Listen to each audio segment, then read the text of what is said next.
பிரியமானவர்களே, ஆண்டவரும் அருமை இரட்சகருமா இருக்கிற இயேசு கிறிஸ்துவின் இனிய நாமத்தினாலே மற்றும் நல்ல காலை பொழுதிலே உங்களை சந்திப்பதிலே நான் அதிகமாய் மகிழ்ச்சி அடைகிறேன். இந்த நாள் முழுவதுமாக நீங்கள் செய்கிற எல்லா காரியத்திலையும் கர்த்தருடைய கரம் உங்களோடு கூட இருந்து உங்களை நடத்துவதாக. அன்பார்ந்த பிள்ளைகளே, பழைய ஏற்பாட்டிலே இயேசு கிறிஸ்துவனுடைய சிலுவை மரணம் என்னதான தலைப்பிலே நாம் நேற்றைய தினத்திலே நாம் ஒரு காரியத்தை நாம் தியானித்தோம். இன்றைக்கும் கூட அதே தலைப்பிலே நாம் இரண்டாவதாக ஒரு காரியத்தை தியானிக்க போகிறோம். நேற்றைய தினத்திலே ஆண்டவராகிய இயேசு கிறிஸ்துவனுடைய கல்வாரி சிலுவை மரணத்தை குறித்து உரைக்கப்பட்டதான முதல் தீர்க்க தரிசனத்தை குறித்து நாம் தியானித்தோம். அது யாருக்கு சொல்லப்பட்டது என்று சொல்லி நாம் தியானித்தோம்.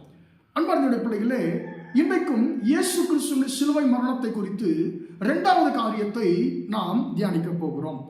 அன்பார்ந்த பிள்ளைகளே, இப்பொழுது பிசாசுக்கு ஆண்டவராகிய தேவன் சொல்லிவிட்டார், நீ எந்த ஸ்திரியை நீ வஞ்சித்தாயோ அதே ஸ்திரீயினுடைய வித்தாகிய ஒருவர் உன்னுடைய தலையை நசுக்க போகிறார் என்று சொல்லி பிதாவாகிய தேவன் பிசாசை பார்த்து ஒரு எச்சரிப்பு கலந்த தீர்க்க தரிசனத்தை சொல்லிவிட்டார்.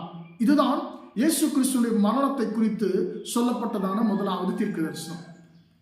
இப்பொழுது அன்பார்ந்த பிள்ளைகளே, இரண்டாவது காரியத்தை நாம் பார்க்கிறோம். எங்கே என்று சொன்னால், அதே ஏதேன் தோட்டத்தில் தான் நாம் இரண்டாவது காரியத்தை இயேசு கிறிஸ்துவின் சிலுவை மரணத்தை குறித்ததான இரண்டாவது காரியத்தை நாம் பார்க்கிறோம். அன்பார்ந்த பிள்ளைகளே, இது ஒரு அடையாளமாக சொல்லப்படுகிறது. இது நேரடியாக சொல்லப்படாவிட்டாலும் இது ஒரு அடையாளமாய் சொல்லப்பட்டதான ஒரு நடந்ததான ஒரு செய்கையாய் இந்த காரியம் இருக்கிறது. அன்பார்ந்த பிள்ளைகளே, ஆதியாகமம் 3ஆம் அதிகாரம் 21ஆம் வசனம் இப்படியாக சொல்லுகிறது, ஆதாமும் ஏவாளும் அவர்களுடைய கண்கள், பாவ கண்கள் திறக்கப்பட்டு விட்டது.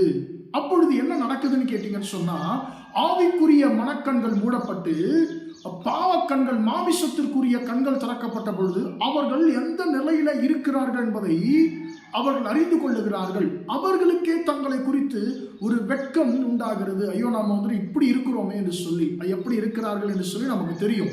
ஆதாமும் ஏவாளும் எப்படி இருந்தார்கள் சொல்லி நமக்கு தெரியும். ஐயோ, நம்ம இப்படி இருக்கிறோம் என்று சொல்லி ஒருவரை ஒருவர் பார்க்கும் பொழுது கூச்சமாக அவர்களுக்கு இருக்கிறது, வெட்கமாக இருக்கிறது. இப்ப என்ன நடக்குது?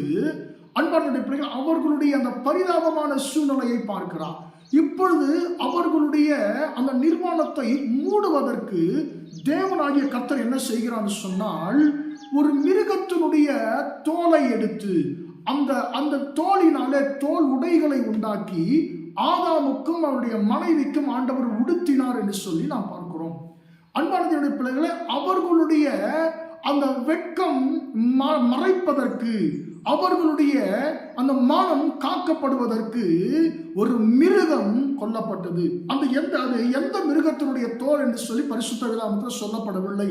எனக்கு அன்பார்ந்த பிள்ளைகள், தோலுடைகளை கர்த்தர் உண்டாக்கினார் என்று சொல்லி வார்த்தை சொல்லுகிறது. அது ஒருவேளை ஒரு ஆடா இருக்கலாம். அன்பான பிள்ளைகளே, பாருங்க, ஒரு ஆட்டினுடைய, ஒரு மிருகத்தினுடைய தோல், ஒரு மிருகம் கொல்லப்பட்டு அதனுடைய தோல் அவர்களுக்கு ஒரு பாதுகாப்பாக, அதனுடைய தோல் அவர்களுக்கு ஒரு பாதுகாப்பாக, ஒரு ரட்சிப்பாக, அதாவது பணியிலிருந்து மற்ற எல்லா காரியத்திலிருந்து அவர்களை காப்பாற்றுவதற்காக, அன்பார்ந்த பிள்ளைகளே, ஒரு மிருகத்தினுடைய தோல் அவர்களுக்கு உடையாக கொடுக்கப்பட்டது.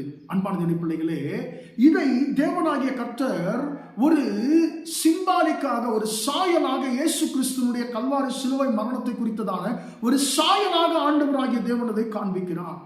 எப்படியாக உங்களுடைய பாதுகாப்பிற்காக, உங்களுடைய மானத்தை காப்பதற்காக ஒரு மிருகம் கொல்லப்பட்டதோ, அதே போல இந்த உலகத்தினுடைய ஒட்டுமொத்த ஜனங்களுடைய வெட்கத்தை மாற்றுவதற்காக, அவர்களுக்கு ஒரு பாதுகாப்பை, ஒரு ரட்சிப்பை உண்டாக்குவதற்காக என்னுடைய குமாரனை நான் இந்த உலகத்திற்கு அனுப்ப போகிறேன்.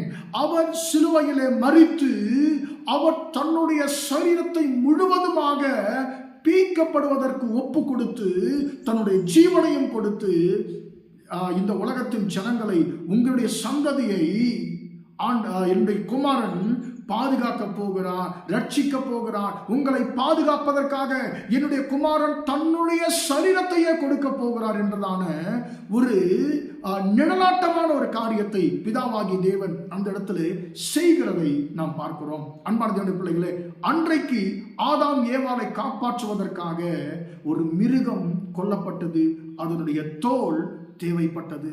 அன்பார்ந்த பிள்ளைகளே, இன்றைக்கு உங்களை என்னையும் நம்முடைய பாவங்களை கழுவுவதற்கு, நம்முடைய பாவங்களை நிரந்தரமாய் மூடுவதற்கு ஆண்டவராகிய இயேசு கிறிஸ்து, அவர் அன்பார்ந்த பிள்ளை தேவ ஆட்டுக்குட்டியாகிய இயேசு கிறிஸ்து தன்னுடைய முழு சரீரத்தை நமக்காக கொடுத்தார்.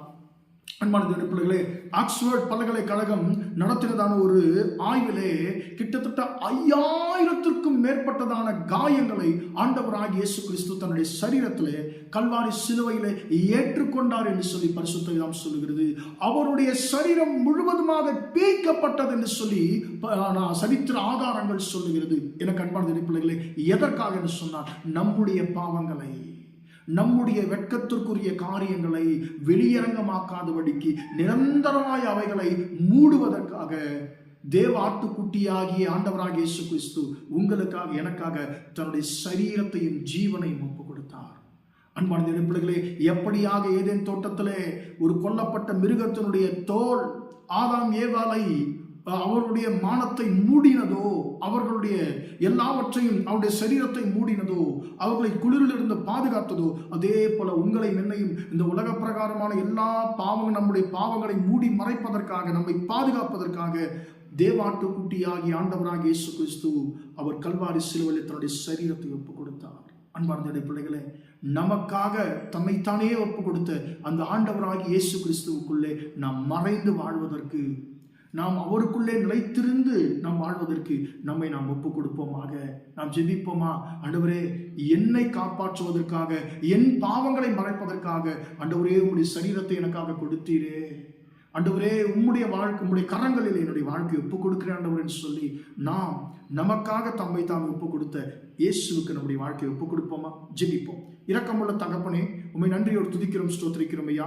இம்மட்டுமாக இந்த வார்த்தைகளை கேட்ட உம்முடைய பிள்ளைகளை நீர் ஆசீர்வதிக்கும்படியா ஜெபிக்கிறேன் ஆண்டவர். அன்றைக்கு எப்படியாக ஆதாம் ஏவாளை பாதுகாப்பதற்காக ஒரு மிருகத்தினுடைய தோல் ஆண்டவரே தேவைப்பட்டதோ, இன்றைக்கு ஆண்டவரே எங்களுடைய பாவங்களை நிரந்தரமாய் மூடுவதற்காக உம்முடைய குமாரனாகி இயேசு கிறிஸ்துவுடைய சரீரத்தை ஆண்டவரே கல்வாரி சிலுவையிலே பீக்கப்பட ஆண்டவரே எங்களுக்காக ஆண்டவரே அப்பா ஸ்தோத்திரம், உம்முடைய குமாரனையே ஒப்பு கொடுத்த உம்முடைய கிருபைக்காய் ஸ்தோத்திரம் ஆண்டவராகிய இயேசுவே.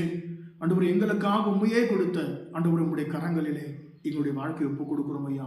ஆண்டவரே, இந்த உம்முடைய பாடுகளை நினைவு கூறுகிற அந்த நாட்களிலே ஆண்டவரே உமக்கு வேதனை ஆண்டவரை தரக்கூடிய காரியங்கள் எங்கள் வாழ்க்கையில் இருக்கும் என்று சொன்னார்.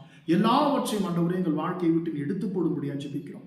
இந்த வார்த்தை கேட்கிற ஒவ்வொருவருக்கும் இந்த கிருபை கொடுத்து நடத்தும். இயேசுவின் நாமத்தில் ஒப்பு கொடுத்து ஜெபிக்கிறேன் ஜீவனுள்ள நல்ல பிதாவே. ஆமென், ஆமென். பிரியமானவர்களே, கர்த்தர் உங்களை ஆசீர்வதிப்பாராக. Praise the Lord, praise the Lord.